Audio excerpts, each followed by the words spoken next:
first of all, I just want to thank all of you for coming here this evening. This should last about an hour, get you in, get you out. But during the process for the next hour, we are going to learn about organizing one spiritual world.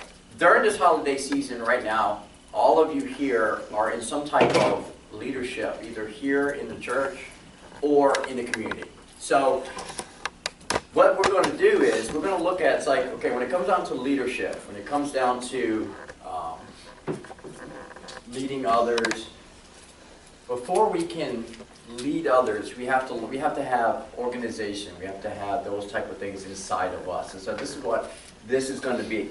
So what I want to start with is, I want to start with some of the things right now that we may be having, like things that are anxious. Because in the holiday season right now, there's some of you going to have multiple parties. We got a leadership one here going on, I think Friday. And then we have like people work parties going on, and you got families to go see, and you got all these expectations during the holiday season, and then you got your regular job on top of it. So there's a lot going on in your life, and you got to be able to organize it and plan it and put things in priorities. And so what are some of the things right now that are just like really bothering you? Like really like anxious in you, like you'd be like, oh, I got to get this done by this day. Anything that could be stressing to you. You're thinking really hard, like what is stressing to you? Christmas shopping. There you go. That's How many people like shop online? I used to be the person, we used to do it in stores, and then we went to online because it was just easier, because I didn't have to get in a car, drive, and then have to worry about like yelling at somebody or somebody yelling at me, or going into Walmart and doing all of that. So what we're covering today is actually, it's called Ordering Your Private World, and it's actually by a book by Gordon MacDonald. And you don't have the book, but for all of you here, I will get this book to you. It's my gift to you for going through this. But this book here will help you as you read it, and it will make you start thinking about your spiritualness, your spiritual world. And how do you organize your spiritual world? How do you prioritize your spiritual world that it reflects in your physical world? And so they actually go hand in hand. Until your inner self is good, your outer self and your priorities and everything that's connected to you is not going to fall in line. So if you look, I gave everybody like a whole synopsis. We're not going to go through every little piece of this, but this is the entire book in about like 7 pages.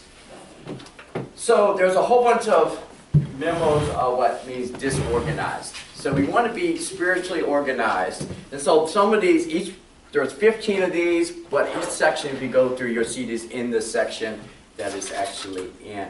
So the very first chapter of the book, it's called the Sinkhole Syndrome, and I won't go through the story, but when you read the book, you can read it. But it talks about, it's my private world. And the private world is your spiritual world. That's between you and God. That's what God's doing in your life. That's your spiritual world.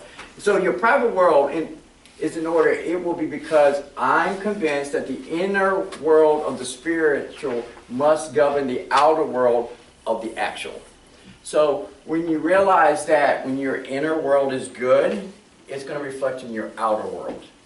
So you have to be aware of the bombardment of a busy life. Sometimes we're so busy just being busy and trying to get things that we forget that we got to keep the main thing the main thing. You're going to hear me use that word a lot. The main thing, because the main thing is always Jesus. It's always, what does God want to do in my life, through my life, and out of my life? How does He want me to do? What does He want me to do to reflect somebody else?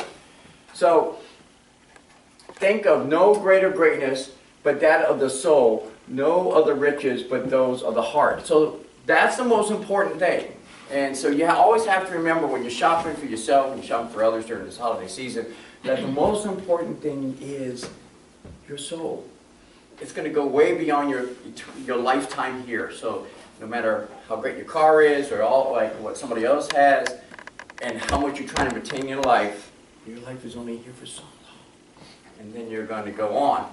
And hopefully everybody here, we've all accepted Jesus Christ, we're all going to go to heaven. And we can all high-five each other and play cards or whatever we do.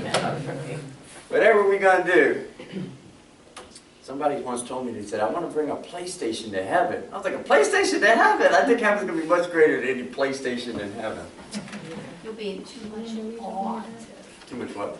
Oh. Yeah, it would be. I was like, too much awe. So many things that you could answer eternity of questions. So the second area, or the second chapter is called A View from the Bridge. And so if my private world is in order, it will be because I will make a daily choice to monitor a state of orderedness.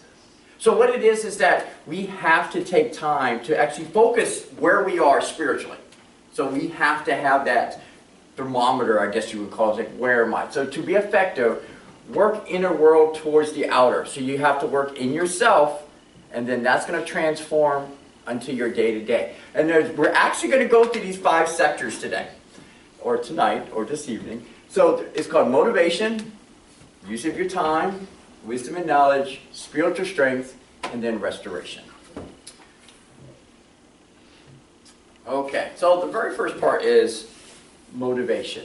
And so if my private world is in order, it will be because I have continuously confronted the messes of my ways of living and chose to bring them under rigorous discipline. So you have to own it. So it's basically like you look at it and say, I got a mess.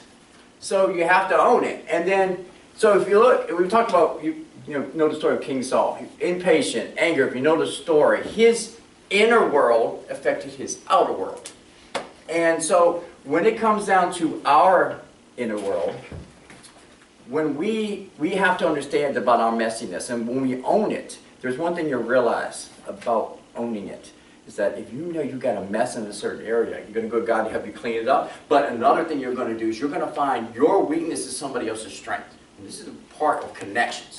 So your weakness is somebody else's strength. So when you realize where your spiritual weakness is in, you're tag team with somebody else who that's their strength. And God together can use both of you to accomplish whatever needs to be accomplished. So this is why it's so important to know where your spiritual gifts are, where you still need to grow, and it's going to help you as a leader because your weakness is somebody else's strength, somebody else's strength is your weakness, and know how to use someone else. So don't be jealous as where somebody else is more spiritual than me or something like that. Use them and say, hey, teach me how to do that. Or, here, help me do this. And so this is why God uses each one of us to build this kingdom and just doesn't use Isaac. It'd be a lot of responsibility. He's like, hey, call me out.